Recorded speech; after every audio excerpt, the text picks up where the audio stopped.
बच्चों, कैसे हैं आप सभी। बेटा, हम डिस्कस कर चुके हैं पार्ट 11, जिसमें हमने Newton third law of motion की जो एप्लीकेशन है, apparent weight of a man in A lift, उसको डिस्कस किया था। और जहां से बेटा हमें रिजल्ट मिला था क्या,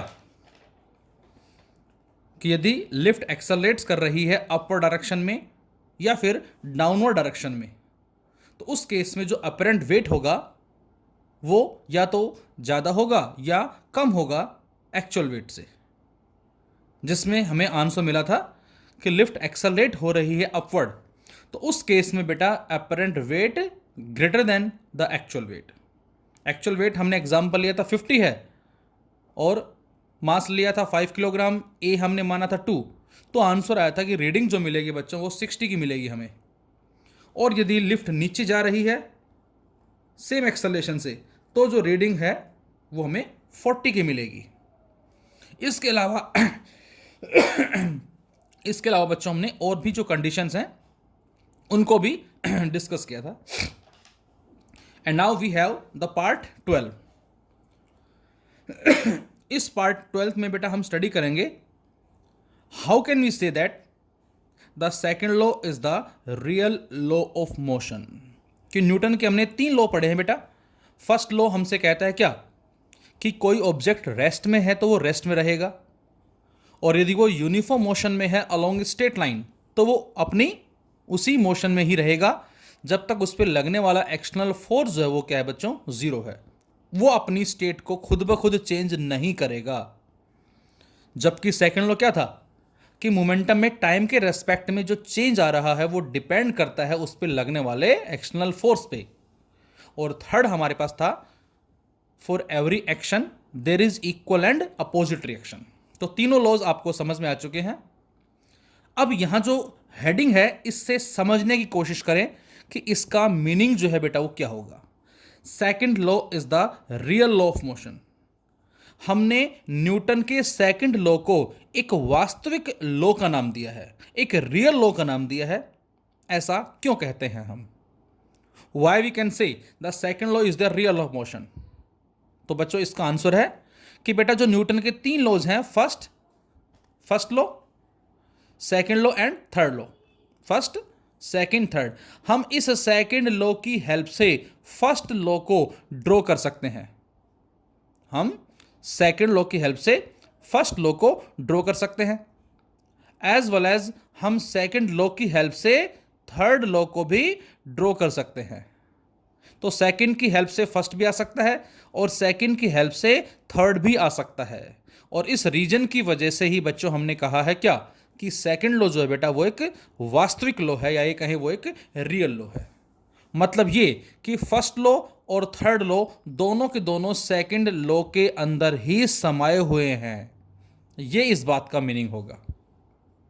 तो यहां लिखा हमने, second law is the real law of motion because both first and third law of motion are contained in second law of motion. क्योंकि बेटा फर्स्ट और थर्ड दोनों के दोनों सेकंड लॉ में ही समाये हुए हैं, hence we can say second law is the real law of motion. और इस रीजन की वजह से ही बच्चों हमने कहा है क्या, कि सेकंड लॉ जो बेटा वो क्या है, कि वास्तविक लॉ है। तो देखे जरा कैसे। तो हमने लिया case first, that is first law is contained in the second law. किस तरह से हम एक्सप्लेन कर सकते हैं बच्चों कि फर्स्ट लॉ जो है बेटा वो सेकंड में समाया हुआ है। तो इसके लिए हमने सेकंड लॉ ऑफ मोशन लिया, जो कि मैथमेटिकली हमारे पास आता है F equal to ma, that is according to Newton's second law of motion F equal to ma, this is the mathematical form of Newton second law of motion. ये second law की mathematical form है। जबकि theoretical statement क्या है बेटा, dp by dt equal to f। ये हमारी theoretical statement कहलाती है कि मोमेंटम में टाइम के रेस्पेक्ट में जो भी चेंज आ रहा है, जिसको dp बाय dt लिखा था हमने, वो किसके प्रोपोर्शनल होगा, उस पे लगने वाले एक्सटर्नल फोर्स।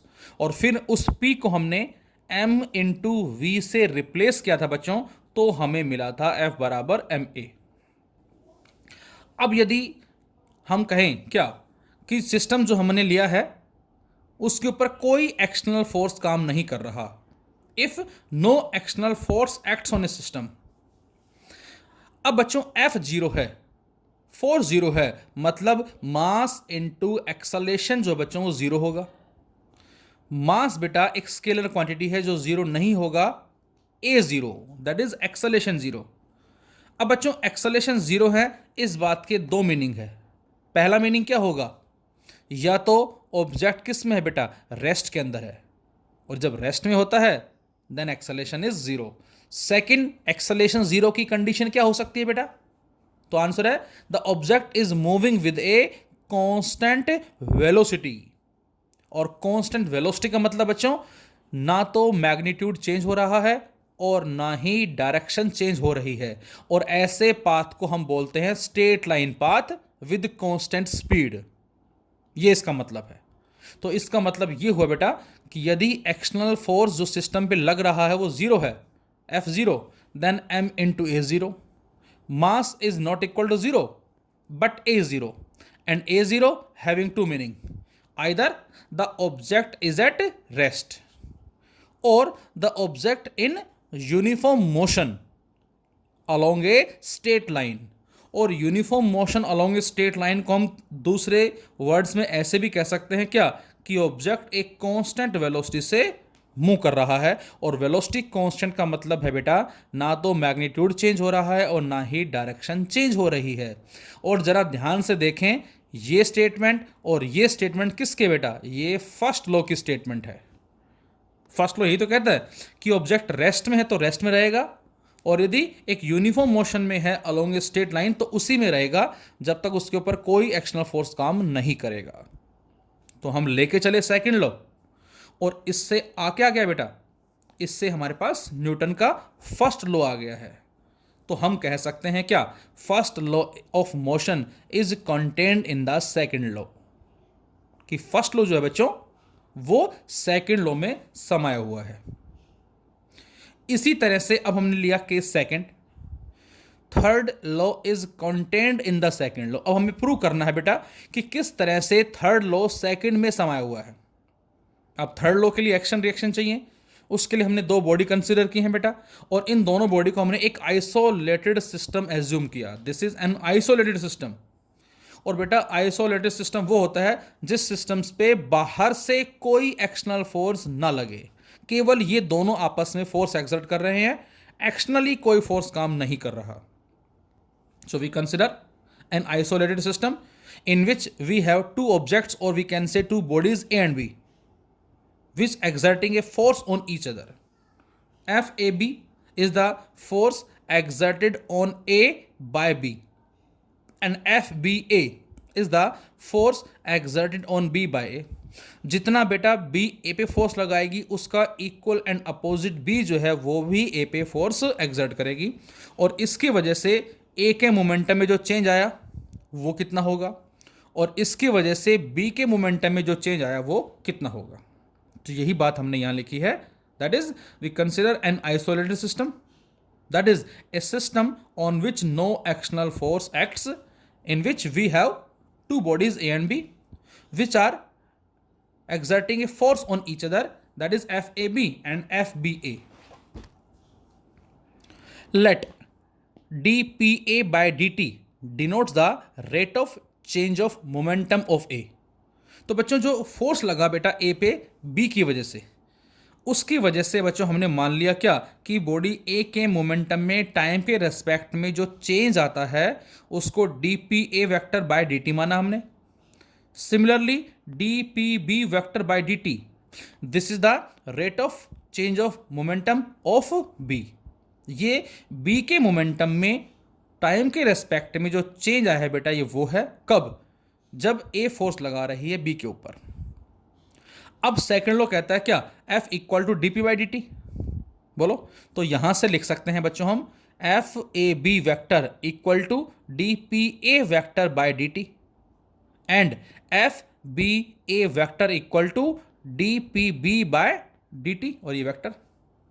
तो बच्चों ये हमारे पास आ गया ए पे फोर्स बी की वजह से, इससे होगा क्या, बॉडी ए के मोमेंटम में चेंज आएगा, और ये है बेटा बी पे फोर्स ए की वजह से, इससे क्या होगा, बी के मोमेंटम में चेंज आएगा।